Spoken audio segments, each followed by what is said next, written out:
आप सब कैसे हैं? उम्मीद है कि बहुत अच्छे होंगे और मस्त होंगे और अच्छे से स्टडी कर रहे होंगे। चलिए, तो इसके पहले हमने क्या किया था, 1.1 का वीडियो बना चुके थे।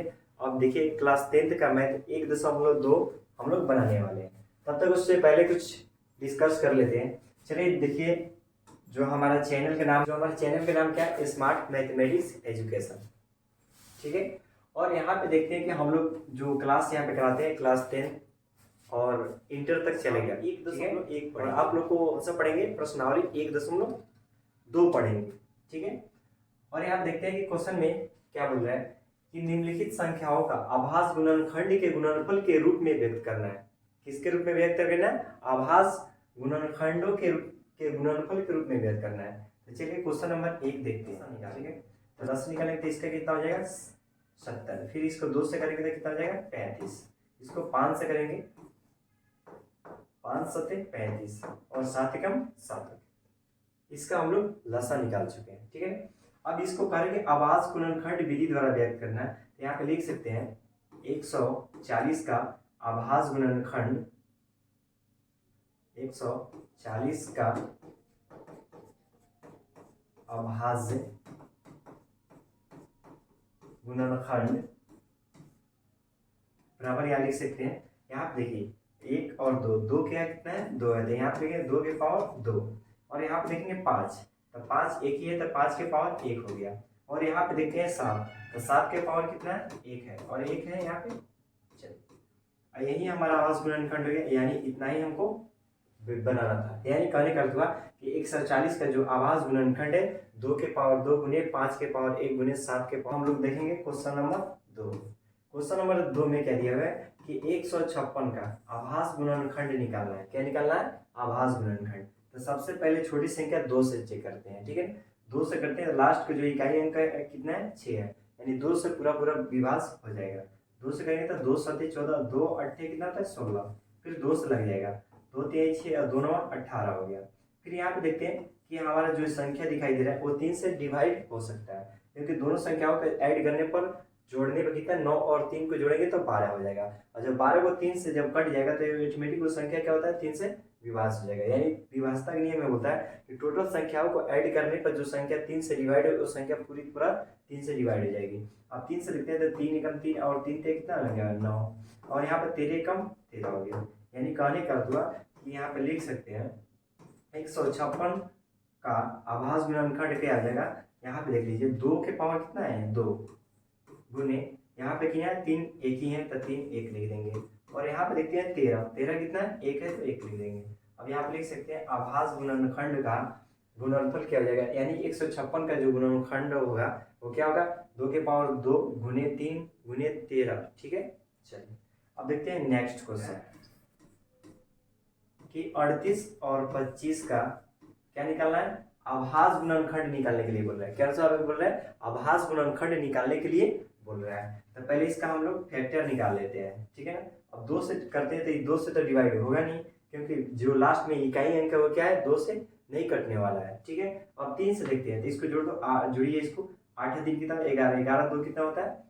13, 13 और 5 कितना होता है? 18। यानी 3 से ही कटिएगा। 3 एकम 3, 3 दूनी 6 हो गया। और यहाँ पे क्या बचा? 2 बचा। अब 2 बचे तो यहाँ पे हो जाएगा, कैरी इसको दे देंगे तो कितना 22 हो जाएगा। तो 3 7 21 और 3 बचे 15। अब इसको देखते हैं तो 7 5 12, 12 2 14 15, यानी 3 से ये भी कट जाएगा। यानी 3 चौका 12, 3 दूनी 6 और 3 बचे 15 हो गया। अब इसको देखते हैं तो 4 और 2 कितना होता है? 6, 6 और 5 कितना होता है? 11, 11 3 से कटेगा तो नहीं कटेगा, ये बिल्कुल 5 से कटिएगा। 5 के व्यवस्था के नियम होता है कि लास्ट के जो इकाई संख्या दिखाई दे रहा है आपको वो 5 होना चाहिए या 0 होना चाहिए, तभी वो 5 से डिवाइड होगा। चलिए आप देखते हैं तो 5 8 कितना हुआ? 40 और 5 25 हो गया।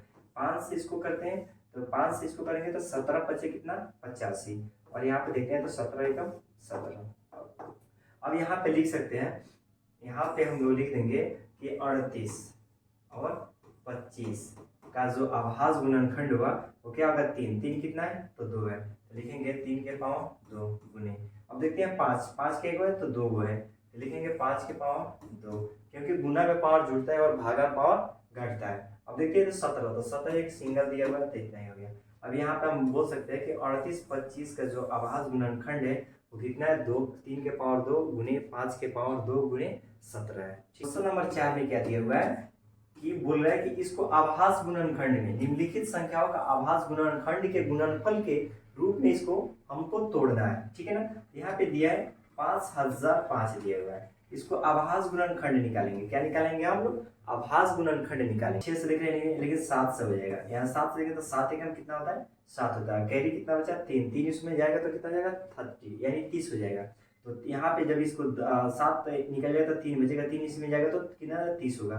तो 30 है तो यहाँ 7 के पढ़े क्या पढ़ेंगे 30 तो 7 चौका कितना होता है 28 होता है, ठीक है ना। और यहाँ पे देखते हैं 1 है तो जब इसको कैरी यहाँ पे इसके पास जाएगा तो कितना जाएगा 21 होगा। तो 7 3 का कितना होता है 21 हो गया, ठीक है ना। अब यहाँ पे देखते हैं कि जो है ना 11 से कट जाएगा। अब कैसे होता है तो देखिए 11 और मल्टीप्लाई 13, जब भी अगर 11 का मल्टीप्लाई करने का एक ट्रिक होता है, ठीक है ना। और ट्रिक ऐसा होता है कि देखिए 3 है ना तो 3 को इधर लिखेंगे और 1 के इधर लिखेंगे और दोनों को जोड़ दीजिए। इस 11 से हमको कोई मतलब नहीं है, ठीक है। अब देखते हैं कि यहाँ पे 3 और 1 जोड़ देंगे तो कितना जाएगा 4, यानी बिना पेन उठाए भी इसका हम आंसर क्या दे सकते हैं कि 143 होता है। तो यहाँ पे हम लोग को पता हो गया कि जब भी कटेगा तो कितना बार में 13 बार में जाएगा और 13 का कितना होता है 13 होता है, ठीक है ना। ये डायरेक्ट मल्टीप्लाई करने वाला नियम है जो 11 पे लागू होता है, ठीक है। अब यहाँ पे लिख सकते हैं 5005 का जो आभास गुणनखंड होगा, यहाँ पे देखिए 5 है तो 5 सिंगल है तो उसको एक ही रहने दीजिए और 7 क्या है एक ही है तो 7 लिख देंगे। चलिए अब उसके बाद देखते हैं कि 11 है तो 11 कितना बार है एक ही बार है, फिर उसके बाद 13 कितना है तो एक ही बार है। यही हमारा क्या हो गया 5005 का जो आभास गुणनखंड के गुणनफल जो है वो क्या है 5 गुने 7 गुने 11 गुने 13 है, ठीक है। चलिए तब हम लोग देखते हैं अब लास्ट क्वेश्चन, हम लोग क्या देखेंगे अब लास्ट क्वेश्चन देखेंगे। लास्ट क्वेश्चन में क्या दिया है, चलिए इसको भी बोल रहा है कि आभास गुणनखंड को जो लास्ट है, चलिए अब ये 5 नंबर में दिया हुआ है कि 74 और 29 का आभास गुणनखंड निकालना है, ठीक है। लग सकता है 17 से, तो 17 चौका कितना होता है 68 हो गया, ठीक है। 68 हो गया तो बचा कितना 2 और 4 6, यानी 17 3 कितना होता है 51 होता है। 17 3 कितना हो गया 51 और 17 17 कितना होता है 119 होता है। अब यहाँ पे 19 से देखते हैं तो 19 से लग जाएगा।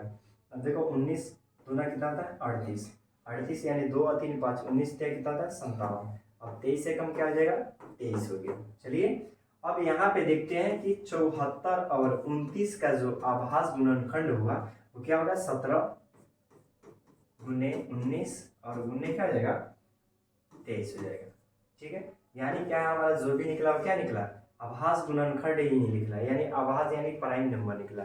17 भी है 17 भी प्राइम नंबर है और 19 भी प्राइम नंबर है और 23 भी प्राइम नंबर है, ठीक है। चलिए तो हम लोग अब चलते हैं नेक्स्ट क्वेश्चन पे, ठीक है। चलिए तो नेक्स्ट क्वेश्चन हमारा जो है वो है, चलिए अब देखते हैं यहाँ पे क्वेश्चन नंबर 1 तो हम लोग बना चुके हैं। अब क्वेश्चन नंबर 2 बनाएंगे। कह रहा कि पूर्णांकों के निम्नलिखित युग्मों को एचसीएफ और एलसीएम ज्ञात कीजिए तथा इसकी जांच कीजिए कि दो संख्याओं का गुणनफल बराबर क्या होता है एचसीएफ गुने एलसीएम होता है, ठीक है ना। तो एचसीएफ का फुल फॉर्म हम देख लेंगे, यानी हाईएस्ट कॉमन फैक्टर होता है, लेकिन एलसीएम का जो फुल फॉर्म होता है तो लोएस्ट कॉमन मल्टीप्लाई होता है, ठीक है। चलिए तो अब हम लोग देखेंगे क्वेश्चन नंबर 1। चलिए तो क्वेश्चन नंबर 1 में दिया होगा बिल्कुल आसान तरीके से निकालेंगे, इसमें कोई भारी बात नहीं है, ठीक है ना। अब यहाँ पे 26 दिया हुआ है, ठीक है। तो 26 को हम लोग निकालना चाहेंगे तो यहाँ पे भी निकाल सकते हैं 2 से। क्या निकालेंगे 2 से, 2 से कितना आ जाएगा 13 बार में और 13 का कितना होता है 13 हो गया। यानी जिसका आभास गुणनखंड निकाले इसका फैक्टर निकाले तो क्या आ जाएगा 2 गुने 13 और गुने क्या आ गया 1 आ गया, ठीक है। चलिए अब यहाँ पे देखते हैं कितना है तो 91 दिया हुआ है 91 और 91 हम निकालते हैं तो हम लोग को पता है कि 13 7 गुने और 13 कर देते हैं तो हमारा क्या आएगा 13 सते 91, ठीक है। हम लोग को क्या पता करना था एचसीएफ, क्या पता करना था एचसीएफ और फिर क्या पता करना था एलसीएम, ठीक है। एचसीएफ और एलसीएम तो चलिए हम लोग पता करना था एचसीएफ और एलसीएम पता करना है, ठीक है। तो चलिए एचसीएफ पता करने के लिए आप लोग को पता होगा कि देखिए एचसीएफ जो होता है ना वो कॉमन फैक्टर होता है। क्या होता है कॉमन फैक्टर, यहाँ पे भी कॉमन फैक्टर हो गया और यहाँ पे भी कॉमन है, ठीक है। यानी कहने का अर्थ हुआ कि 13 है तो 13 हो जाएगा, ठीक है, और 1, और 13 में 1 से जब मल्टीप्लाई करेंगे तो हमारा क्या आ जाएगा 13, यानी 2 है तो नीचे वाले में 2 नहीं है, 7 नीचे है तो ऊपर भी 7 नहीं है, यानी कहने का जो मिलेगा जिसका पेयर बनेगा वो क्या हो जाएगा और हमारा एचसीएफ हो जाएगा, ठीक है। तो एचसीएफ हमारा कितना आ गया तो 13 आ गया। चलिए अब एलसीएम देखते हैं, तो एलसीएम में सभी संख्या देखते हैं। पहले यहाँ पे 2 है तो 2 में हाईएस्ट कॉमन क्या है तो केवल 2 ही है, तो 2 रहने देंगे, और 7 है तो 7 लिखेंगे, और 13 में देखते हैं इसका भी पावर 1 है इसका भी पावर 1 है, तो क्या दोनों में से कोई एक को लिख देंगे। अब इसको गुना करते हैं, ठीक है ना, तो 13 7 कितना आता है 91, और गुने 2 से गुना कर देंगे तो 2 एकम 2 और 9 दूनी कितना होता है 18, यानी कहने का कि एलसीएम जो हमारा एचसीएफ कितना आया तो 13 आया, और एलसीएम कितना आया तो हमारा 182 आया। अब यहाँ पे हम लोग कह रहे हैं कि जांच करें, क्या करने के लिए बोल रहे हैं तो जांच करने के लिए, तो इसको हम जांच कर लेंगे। चलिए जांच करके देखते हैं। जांच बराबर क्या होता है कि इसका फॉर्मूला होता है कि पहली संख्या गुने दूसरी संख्या एलसीएम गुने क्या होता है एचसीएफ, ये फॉर्मूला होता है। देखिए यहाँ पे लिखा हुआ है कि दो संख्याओं का गुणनफल था, पहली संख्या को मान लिए a और दूसरी संख्या को क्या मान लिए b मान लिए। अब एक पहली संख्या, तो पहली संख्या कितना दिया है तो 26 दिया हुआ है। दूसरी संख्या देखते हैं तो दूसरी संख्या क्या दिया हुआ है तो 91 दिया हुआ है, कितना दिया है 91। और एलसीएम देखते हैं तो एलसीएम हमारा कितना है तो 182 आया हुआ है, 182, और एचसीएफ हमारा कितना निकाले तो चलिए हम लोग निकाले थे क्या एचसीएफ 13 निकाले थे, ठीक है, और दोनों को गुना करेंगे, ठीक है ना। देखते हैं यानी 91 में जब हम 26 से गुना करेंगे तो देखिए डायरेक्ट हम लोग कैसे गुना करते हैं, ठीक है ना। गुना करने के डायरेक्ट ट्रिक क्या होता है 6 में 1 से गुना करेंगे तो 6 हो गया, ठीक है, और इसमें करेंगे तो 9 6 कितना होता है 54 होता है, और इसमें 2 एकम 2, 54 और 2 जोड़ेंगे तो कितना जाएगा 56, 56 के 6 कैरी कितना हुआ तो 5 हुआ, ठीक है। और यहाँ पे देखते हैं 5 हुआ, अब इसमें करेंगे तो 9 दूनी 18, 18 और 5 कितना होता है 23, यानी कहने के तो जो हमारा 91 और 26 में गुना करेंगे तो हमारा कितना आएगा 23 66 आएगा, कितना आएगा तो 23 और 66 आएगा। और इसको देखिए इसमें भी करेंगे तो उतना ही आएगा 23 66, ठीक है, यानी क्या हो गया कि LHS बराबर क्या हो जाएगा RHS, इसको हम प्रूफ कर दिए, ठीक है। तो यही हमारा क्या हो गया सिद्ध हो गया, यानी जांच हो गया, ठीक है ना। यानी LHS बराबर क्या होता है RHS 510, ठीक है, और यहाँ पे हमको क्या निकालना है 92 का, ठीक है ना। तो 510 का हम लोग क्या करेंगे एलसीएम निकालेंगे, ठीक है। 510 चलिए 2 से करते हैं, तो 2 दूनी कितना हो गया 4, 2 पंचे 10 और 2 पंचे 10, और 5 से देखते हैं, ठीक है ना। 5 से नहीं पहले 3 से लग जाएगा, 3 से देखते हैं तो 3 8 कितना होता है 24 और 3 5 15, 5 से करेंगे तो 17 5 कितना होता है 85, और 17 कम क्या हो गया तो 17 हो गया, ठीक है। यानी कहने करते 510 का जो फैक्टर निकला 2 गुने 3 गुने 5 गुने क्या निकला 17 निकला, ठीक है। चलिए तो इसको हम मिटा देते हैं, फिर देखिए अब यहाँ पे देखते हैं 92 का कितना दिया है 92 को, तो 92 का अगर फैक्टर निकालते हैं तो 2 से, तो 2 चौका 8 और 2 9 2 चौका 8 और 2 6 कितना होता है 2 चौका 8 और 2 6 कितना होता है 12, फिर 2 से करेंगे तो कितना आ जाएगा 23 बार में जाएगा। यानी कहने का अर्थ है इसका जो फैक्टर निकला क्या आ गया 2 के पावर 2 आगुने कितना आ गया 23 आ गया, ठीक है। चलिए तो अब हम लोग क्या पता करना है एचसीएफ, क्या पता करना है एचसीएफ और एलसीएम पता करना है, ठीक है ना। तो एचसीएफ देखते हैं, तो एचसीएफ में क्या होता है इसमें भी 2 है इसमें भी 2 है, तो 1 2 बाहर कर लेते हैं, ठीक है ना। और देखिए उसके बाद कोई संख्या मिल रहा है तो नहीं मिल रहा है, तो हमारा एचसीएफ क्या हो जाएगा तो 2 हो जाएगा, ठीक है ना। अब एलसीएम देखते हैं, तो एलसीएम में देखिए क्या होता है 2 है यहाँ पे भी 2 है, तो लेकिन जिसका पावर अधिक होता है उसके ही उसी को हम लेते हैं, तो 2 के पावर 1 है और 2 के पावर 2 है, तो यहाँ पे लिखेंगे 2 के पावर 2 लिखेंगे, ठीक है ना। अब देखते हैं यहाँ पे 3 है तो यहाँ पे 3 भी लिखेंगे क्योंकि इसमें 3 तो है नहीं। फिर यहाँ पे देखते हैं कि 5 है तो 5 लिख देते हैं, 17 है तो 17 लिख देते हैं, और 23 है तो 23 लिख देते हैं, क्योंकि इसका कोई डबल है ही नहीं है, ठीक है। 3 सिंगल है, 5 सिंगल है, और 17 क्या है सिंगल है, 23 भी क्या है तो सिंगल है। चलिए तो अब यहाँ पे करते हैं 2 का स्क्वायर कितना होता है 4, अब इसको करेंगे तो 5 इसको करेंगे तो 5 कितना होता है 15, कितना होता है 15, इसका कितना होता है 17, और गुने कितना हो गया 23, तो हम इस टोटल को गुना करेंगे, टोटल के चलिए अब इसको हम गुना करेंगे तो ये जगह तुम हम लोग का जो है ना 15 चौका 60 होता है, और 60 में जब 17 से करेंगे तो 17 छः कितना होता है 102, और गुने क्या हो गया 23 हो गया। अब इसमें हम गुना कर लेते हैं, तो गुना करेंगे 23 में और 102 में, तो 0 का 0 का 23 गुना कितना होता है, तो 46 होगा। 23 से कम कितना हो गया था, 23 हो गया। ठीक है ना। इसको टेबल याद है तो ये बिल्कुल आसान है उसके लिए, और नहीं है तो इसको टेबल याद करना पड़ता है। ठीक है ना। बिना टेबल को कैलकुलेशन आपका जो है ना फास्ट कभी नहीं हो सकता है। ठीक है। पहले जांच यहाँ पे लिख देते हैं, जांच। जांच जांच बराबर क्या होता है कि पहली संख्या गुने दूसरी संख्या, उसके बाद क्या होता है कि LCM गुने क्या होता है, SCF। ठीक है। तो पहली संख्या देखते हैं, तो पहली संख्या हमारा क्या दिया है, 510 दिया है। दूसरी संख्या कितना दिया है, तो 510 गुने दूसरी संख्या दिया है 92। और एलसीएम देखते हैं, तो एलसीएम हमारा कितना है, तो 23460 है। कितना है, 23460 और गुने एससीएफ हमारा कितना है कि इसको गुना करेंगे। ठीक है। तो गुना करके देखते हैं, 0 का 0 हो गया, 6 दूना 12 का 2 हाथ में, या हाथ में यानी कैरी कितना हुआ, 1 हुआ। 4 दूनी 8 कितना होता है, 1 9 होता है। और 23 दूना कितना होता है, 46। अब जब 510 में और 92 से गुना करेंगे तो हमारा कितना आएगा, 46920 आएगा। यानी कहने का अर्थ है LHS इक्वल क्या आ जाएगा, RHS। LHS बराबर क्या होता है, RHS। यही प्रूफ करना था। ठीक है। और प्रूफ कर दिए, यानी जांच कर दिए। ठीक है। यानी LHS बराबर RHS हमारा बराबर आ गया, तो सही है, नहीं तो गलत है। ठीक है। तो चलिए अब नेक्स्ट देखते हैं, क्वेश्चन नंबर 2 हो गया। और क्वेश्चन नंबर देखेंगे 3 देखेंगे कि 336 और 54 का क्या निकलना है, आभास गुणनखंड विधि द्वारा हम क्या है कि एलसीएम और एचसीएफ निकालना है। तो पहले यहाँ पे देखते हैं, पहले यहाँ पे लिख देंगे हल। क्या निकलेंगे, हल हो गया। अब हल हो गया, यहाँ पे देखते हैं पहले इसका 336 और कितना दिया है, 54 दिया हुआ है। ठीक है ना। तो इसका एलसीएम हम लोग निकाल सकते हैं, 2 के पावर 4 गुने 3 के पावर 1 गुने क्या हो जाएगा, 7 के पावर 1। और 54 को निकालेंगे तो पहले 2 से करते हैं, तो 2 से करेंगे तो कितना भाग इसमें करेंगे तो कितना हो जाएगा, 27 हो जाएगा। जब 27 को 3 से भाग करेंगे तो कितना आ जाएगा हमारा, तो 9 आ जाएगा। ठीक है ना।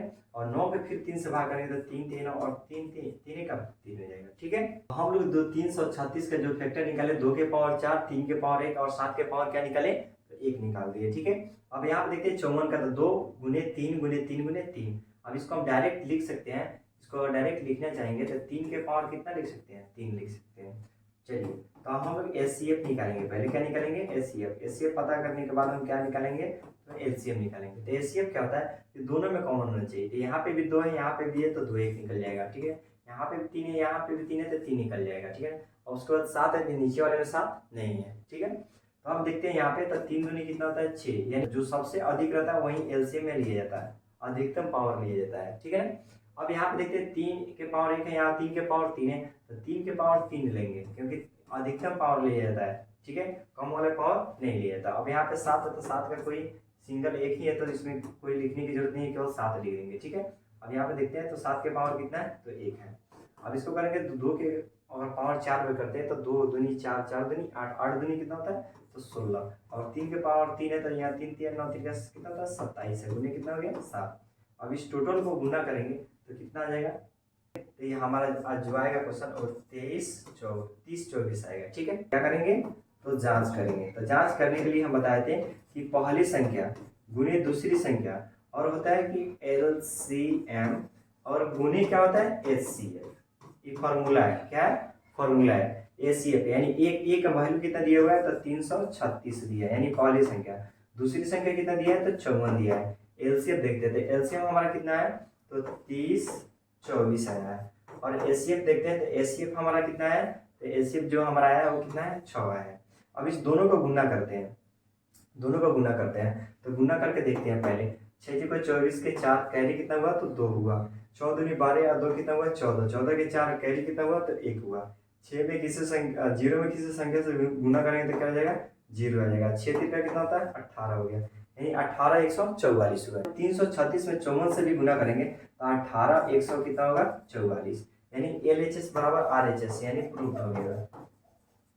ठीक है। यही हमारा जो जांच करना था वो जांच कर चुके हैं। ठीक है। अब यहाँ पे हम लोग क्वेश्चन हम लोग का खत्म हो चुका है। ठीक है। यानी हम लोग का जो क्वेश्चन था 2 नंबर का, तो 2 नंबर में कितना क्वेश्चन थे, तो 2 नंबर में क्वेश्चन था 1, 2 और 3, तीनों हमारा क्वेश्चन खत्म हो चुका है। ठीक है, अब क्वेश्चन नंबर नेक्स्ट देखते हैं। ठीक है, चलिए तो क्वेश्चन नंबर यहाँ पर 3 नंबर में क्या कहा है कि आभास गुणनखंड विधि द्वारा निम्नलिखित पूर्णांकों का एसीएफ और क्या करना है, एलसीएफ ज्ञात करना है। नंबर 1 में क्या दिया हुआ है, क्वेश्चन नंबर 1 में दिया है यहाँ पे 12 और कितना दिया है 15 और कितना दिया है 21 दिया हुआ है। ठीक है, 12 को अगर एलसीएम निकालते हैं तो 2 गुने 3 होता है। ठीक है ना, और 15 को निकालते हैं तो 3 गुने कितना होता है 5, यानी 2 3 दूनी 6, 6 दूनी 12 हो गया। इसमें गुना करते हैं 5 3 15 हो गया, और इसका 21 का तोड़ेंगे इसका होता है 3 गुने 7 होता है। ठीक है ना, अब देखते हैं एचसीएफ। एचसीएफ का अर्थ होता है कि दोनों में तीनों में कॉमन है, और 2 है तो 2 है, 3 है तो 3, तीनों में कॉमन हो गया, यानी एचसीएफ। एचसीएफ कितना हो गया 3 हो गया, और 3 को छोड़कर कोई कॉमन है तो नहीं है। ठीक है, तो यहाँ पे देखते हैं कि 3 जो कॉमन है इसको 3 कॉमन कर दिए। अब देखते हैं यहाँ पे एलसीएम, क्या देखते हैं, तो एलसीएम देखते हैं। अब एलसीएम में देखते हैं यहाँ पे कि 2 के पावर 2 है तो अधिक पावर वाले को लिखा जाता है और कम पावर वाले को छोड़ दिया जाता है। अब यहाँ पे 2 के पावर 2 हो गया, उसके बाद कितना है 3 है। ठीक है, और यहाँ पे कितना है 5 है, और यहाँ पे कितना है तो 7 है। अब इस टोटल का यानी एचसीएफ हमारा पता हो गया 15, और 7 है तो इसको 7 कर देते हैं, और 15 चौका कितना आता है तो 60, और गुने कितना हो गया 7। अब इस टोटल को गुना करेंगे, यानी 60 को 7 में गुना करेंगे तो कितना आ जाएगा 42, यानी 420 हो गया। ठीक है, देखते हैं हम लोग क्वेश्चन नंबर 1 बना चुके हैं। अब क्वेश्चन नंबर कौन बनाएंगे, तो क्वेश्चन नंबर 2 देखेंगे। चलिए तो क्वेश्चन नंबर हम लोग 2 देखते हैं। तो 2 में क्या दिया है कि 17 और 23 और 29, यानी ये कौन सा संख्या है, तो अभाज्य संख्या है जिसको बोलते हैं प्राइम नंबर। ठीक है ना, और यहाँ पे देखते हैं 17, फिर कितना है 23 है, फिर कितना दिया है 29, यानी अभाज्य गुणनखंड यानी प्राइम नंबर है, तो इसका फैक्टर ओनली 2 ही निकलेगा। 17 कम 17 हो गया, और इसका निकालते हैं, इसका फैक्टर निकालेंगे तो 17 कम 17 हो गया, और इसका भी फैक्टर निकालेंगे तो 2 ही होगा ओनली। ठीक है, तो 23 से कम 23 हो गया, और यहाँ पे इसका फैक्टर भी देखेंगे तो 29 से कम क्या हो गया 29 हो गया। ठीक है ना, तो हम लोग को क्या पता करना है, तो एचसीएफ, क्या पता करना है एचसीएफ, और क्या पता करना है तो एलसीएम। ठीक है, तो चलिए एलसीएम पता करने के लिए बिल्कुल आसान है, जो कॉमन आपको मिलेगा वही हमारा क्या आ जाएगा एचसीएफ हो गया। ओनली ऐसे भी पता है कि आभास गुणनखंड जो होता है ना उसका एचसीएफ क्या होता है, यानी मासा क्या होता है एक ही होता है। ठीक है, यानी एचसीएफ पूछ रहा है, एचसीएफ का ये अर्थ होता है मासा, इसका होता है लासा, लघुत्तम समापवर्तक, एक होता है महत्तम समापवर्तक, और एचसीएफ का जो फुल फॉर्म होता है वो हाईएस्ट कॉमन फैक्टर होता है, और एलसीएम का जो होता है ना वो लोएस्ट कॉमन मल्टीप्लाई होता है। ठीक है, अब यहाँ पे देखते हैं कि एलसीएम हमको पता करना है, तो जब प्राइम नंबर को और एलसीएम निकालना हो तो सिंपल वही संख्या टोटल को क्या करते हैं गुना कर देते हैं। क्या करते हैं गुना कर देते हैं, 11 33 और 9।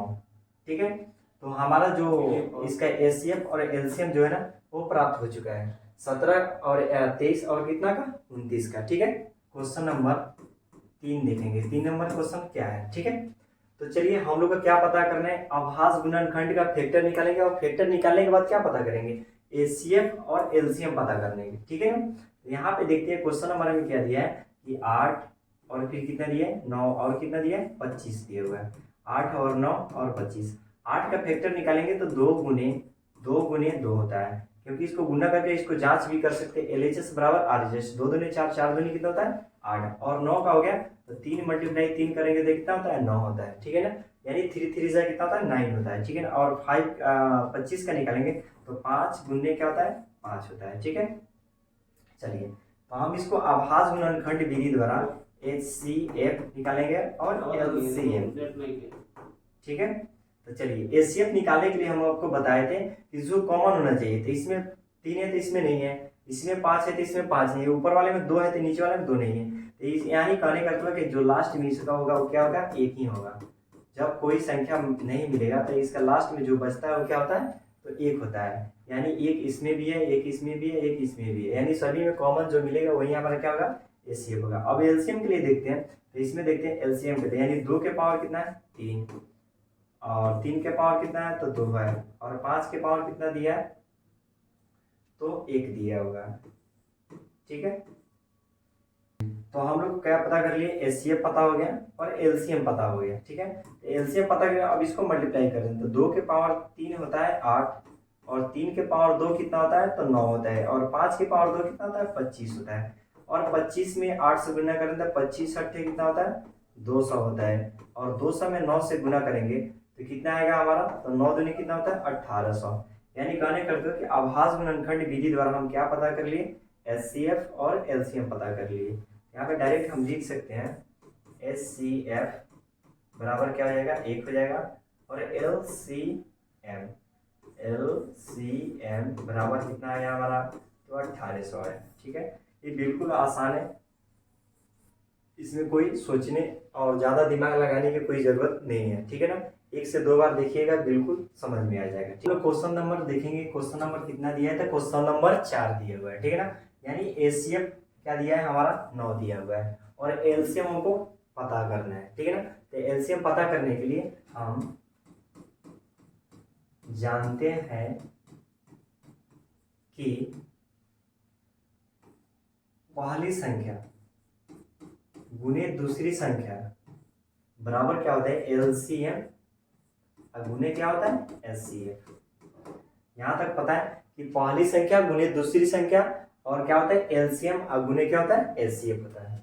चलिए, तो हमको क्या पता करना है, एलसीएम पता करना है। ठीक है, तो पहली संख्या कितना दिया है, तो 306 दिया हुआ है, दूसरी संख्या कितना दिया है, तो 657 दिया हुआ है। एलसीएम क्या हमको पता नहीं है, यानी निकालना है। एचसीएफ कितना दिया है, तो 9 दिया है। अब एलसीएम पता करने के लिए एलसीएम को इधर लाने देते हैं, एलसीएम, और यहाँ पे देखते हैं गुना में है तो कहाँ आ जाएगा, भागा में आ जाएगा, यानी 306 गुने 657, अब बटे में क्या आ जाएगा, 9 आएगा। ठीक है ना, अब इसको 9 से कटाते हैं, तो 9 से इसको कटा दो, तो 9 तिरका कितना होता है, 27, और 9 चौका कितना हो गया, 36 हो गया, यानी एलसीएम बराबर हमारा क्या हो गया, 657 गुने कितने हैं, तो 34 है, 34 है। अब इसको टोटल को गुना कर देंगे तो कितना आएगा, 22,338। यही जो पूछ रहा था, जो एलसीएम, वही एलसीएम हम लोग यहाँ पे निकाल चुके, यानी 657 और 34 में गुना करेंगे तो कितना आएगा, 22,338 आएगा। ठीक है, तो क्वेश्चन नंबर 4 भी बहुत आसानी तरीका से हम लोग बना चुके हैं। ठीक है, अब क्वेश्चन नंबर 5 देखेंगे। ठीक है ना, चलिए यहाँ पे करेंगे, जांच कीजिए कि क्या किसी प्राकृतिक संख्या n के लिए संख्या 6 के पावर n का अंक 0 पर समाप्त हो सकती है। तो देखिए हो सकती है कि नहीं, इसको पहले जांच लेते हैं। ठीक है, माना कि प्राकृतिक संख्या को बोलते हैं नेचुरल नंबर बोलते हैं। क्या बोलते हैं, नेचुरल नंबर, यानी n से सूचित करते हैं, 1 2 3, यानी गिनती की संख्या को हम क्या बोलते हैं, प्राकृतिक संख्या बोलते हैं। ठीक है ना, गिनती की संख्या को क्या बोलते हैं, तो प्राकृतिक संख्या बोलते हैं। ठीक है, n का मान क्या पहले रखेंगे, तो 1 रखेंगे। यहाँ पे देखते हैं 6 के पावर n, यानी 6 के पावर 1 बराबर क्या हो जाएगा, तो 6 हो जाएगा। ठीक है, तो अब n बराबर हम क्या रखेंगे, तो 2 रखेंगे, यानी 6 के पावर 2, यानी 6 के पावर 2 रख लिए, 6 के पावर 2 रखेंगे तो 6 को कितना बार गुना करेंगे, यानी पावर का अर्थ है जितना पावर होगा उतना बार गुना करेंगे। तो 6 के पावर 2, यानी 6 में 6 से करेंगे तो कितना आ जाएगा, 36 हो जाएगा। फिर देखते हैं, 1 हो गया, 2 हो गया, अब कितना देखेंगे, 3 देखेंगे, यानी 6 के पावर n यहाँ पे पूछ रहा है।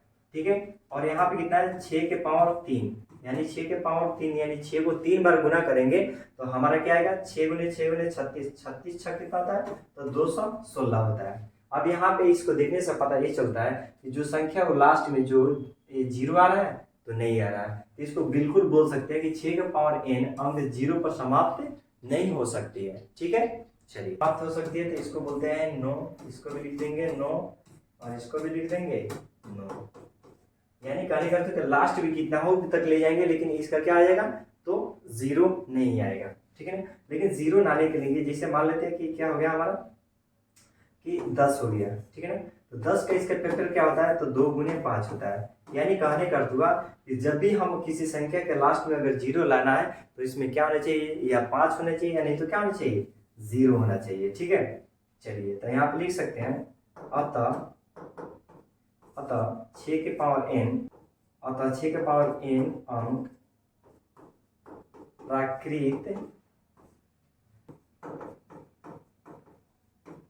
अंक प्राकृत संख्या n के लिए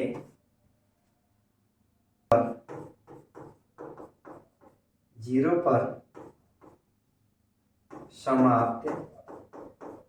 समाप्त नहीं हो सकती है। क्या हो सकती है? नहीं हो सकती है। ठीक है, चलिए तो यहाँ पे आप लोग देख लिए कि इसका जो लास्ट है वो लास्ट में क्या है? जीरो नहीं आ रहा है, तो इसको हम लिख दिए क्या? अर्थात 6 के पावर n अंक प्राकृत संख्या जो है ना वो n के लिए जीरो पे क्या हो सकता है? समाप्त नहीं हो सकता है। ठीक है, कि भाज्य बराबर क्या होता है? अभाज्य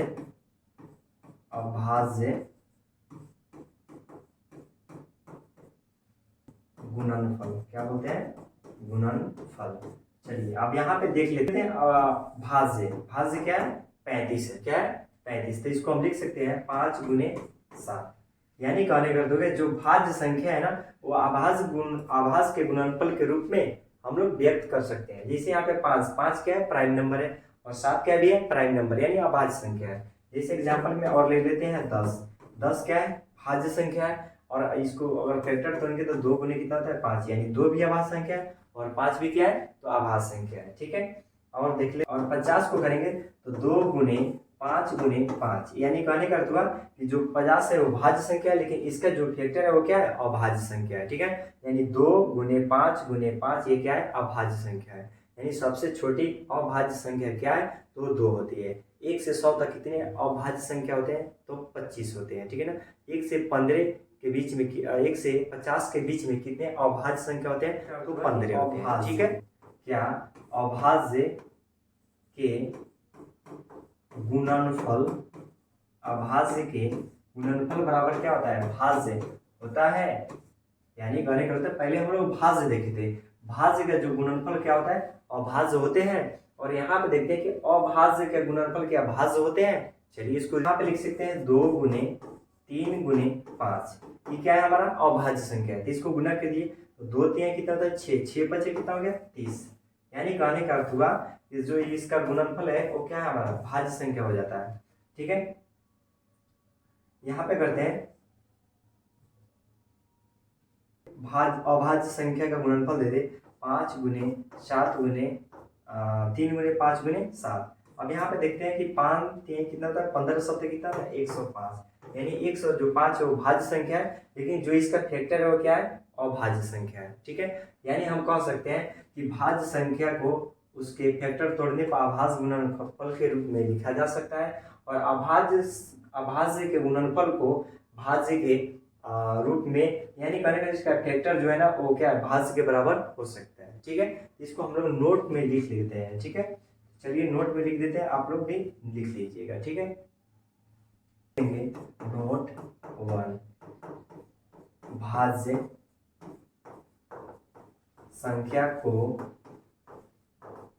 अभाज्य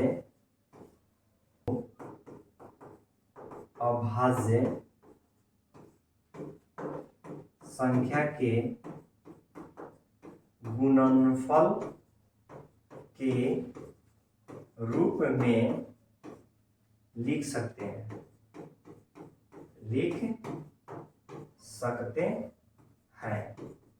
चलिए तो नोट नंबर 1 हो गया। अब नोट नंबर 2 लिखा लेते हैं। ठीक है ना, नोट नंबर हमारा 2 हो गया। ठीक है ना, अब इसको लिख सकते हैं अभाज्य, अब इसका अपोजिट यानी उल्टा देंगे, अभाज्य संख्या के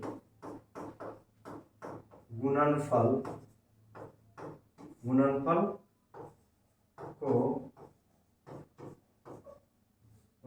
को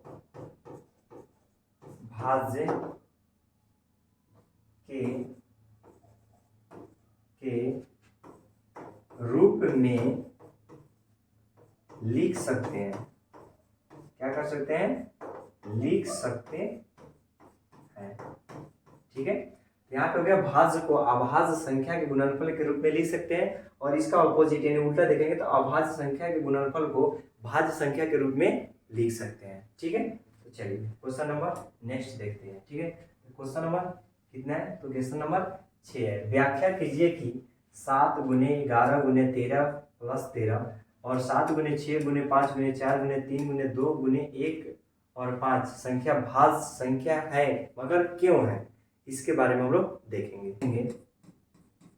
माना कि संख्या हमारा क्या दिया है, तो 7 गुने 11 गुने, माना कि ए बराबर 7 गुने 11 गुने 13, अब गुने क्या है 13 नहीं दिया, प्लस 13 दिया हुआ है। तो इसमें हम लोग देखते हैं कि इसमें कॉमन देखिए तो 13 कॉमन दिखाई दे रहा है, तो इसको लिख दीजिए 7 गुने 11 और गुने 13 में 13 से भाग करेंगे तो क्या आएगा, तो 1, अब प्लस कितना हो गया, तो 13 हो गया।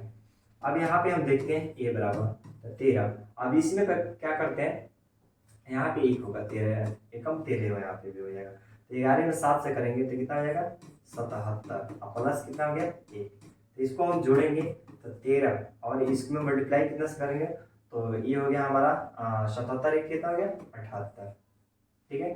तब इसको हम लिख सकते हैं 13 गुने 2 गुने 3 गुने 13, 78 का फैक्टर तोड़ेंगे तो इसका हो सकता है 2 गुने 3 गुने 13, यानी ये 78 का तोड़ दिए, यानी क्या हो गया, ये अभाज्य संख्या हो गई, क्या हो गया,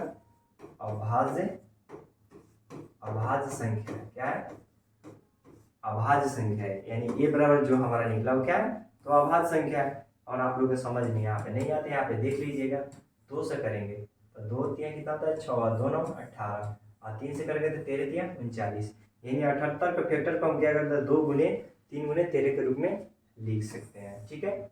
चलिए तो अब यहाँ पे हम लोग देखते हैं 2 नंबर में क्या है, ठीक है। तो 2 नंबर को मान लेंगे पुनः, इसको लिख सकते हैं कि पुनः, ठीक है, पुनः b बराबर कितना दिया है, तो 7, तो 7 है तो 7 लिख देंगे, 6 है तो 6 लिखेंगे, फिर उसके बाद 5 है तो 5, 4, फिर गुने कितना दिया है तो 3, 3 के बाद क्या दिया है 2, फिर गुने 1 और प्लस लास्ट में कितना दिया है तो 5 दिया हुआ है। अब यहाँ पे देखते हैं तो 5 इसमें भी है 5 इसमें भी है, यानी दोनों कॉमन दिखाई दे रहा है, यहाँ पे 5 कॉमन ले लेते हैं तो हमारा यहाँ पे होता है 7 गुने 6 गुने 1 गुने 4 गुने 3 गुने 2 गुने 1 अब प्लस क्या हो गया 1, ठीक है। अब यहाँ पे हम b बराबर देखते हैं तो 5, ठीक है। अब इसको टोटल को गुना कर दिए तो 7 6 कितना होता है 42, ठीक है। तो यहाँ पे हम लिख सकते हैं 42 गुने, अब यहाँ पे देखते हैं 4 3 12, 12 गुना कितना होता है 24, प्लस कितना हो गया तो 1 हो गया।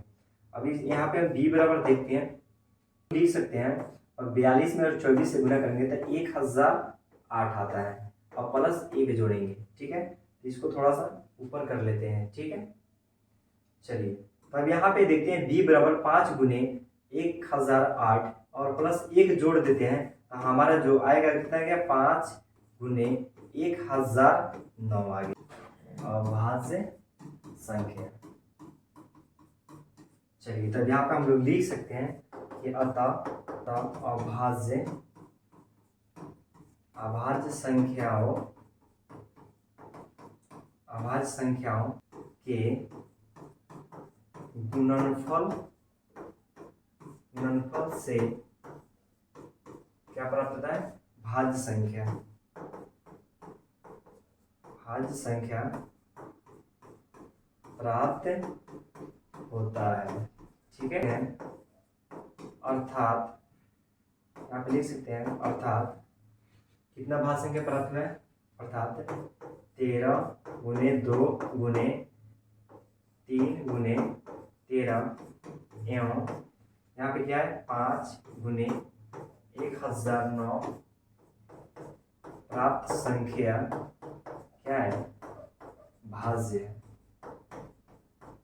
चलिए तो क्वेश्चन नंबर हम लोग क्या देख चुके, क्वेश्चन नंबर 6 नंबर भी देख चुके। अब क्वेश्चन नंबर हम क्या देखेंगे, तो क्वेश्चन नंबर 7 देखेंगे, ठीक है। चलिए तो क्वेश्चन नंबर 7 बहुत ही देखेंगे, ठीक है। क्वेश्चन नंबर 7 देख लेते हैं। कह रहे कि किसी खेल के मैदान के चारों ओर एक वृत्तकार, यानी खेल के ही मैदान है, यानी चारों ओर एक वृत्तकार पथ है, ठीक है। इस मैदान के एक चक्कर लगाने में सोनिया को 18 मिनट और जबकि इसी मैदान का एक चक्कर लगाने में रवि को कितना मिनट लगता है, 12 मिनट लगता है। मान लीजिए कि वे दोनों एक ही स्थान से और एक ही समय पर चलना प्रारंभ करे तो एक ही दिशा में चलते हैं तो कितने समय बाद वह पुनः प्रारंभिक स्थान पे मिलेंगे, ठीक है। तो पहले देखते हैं, यहाँ पे हम लोग 2 व्यक्ति है, ठीक है ना। एक है सोनिया, क्या है सोनिया को कितना मिनट लगता है, तो सोनिया को लगता है 18 मिनट, कितना लगता है 18 मिनट लगता है, ठीक है ना। और एक है रवि, एक क्या है, तो रवि है। रवि को कितना मिनट लगता है? तो 12 मिनट लगते हैं। क्या लगते हैं? तो 12 मिनट। चलिए, तो यहाँ पे लिख सकते हैं पुनः दोनों को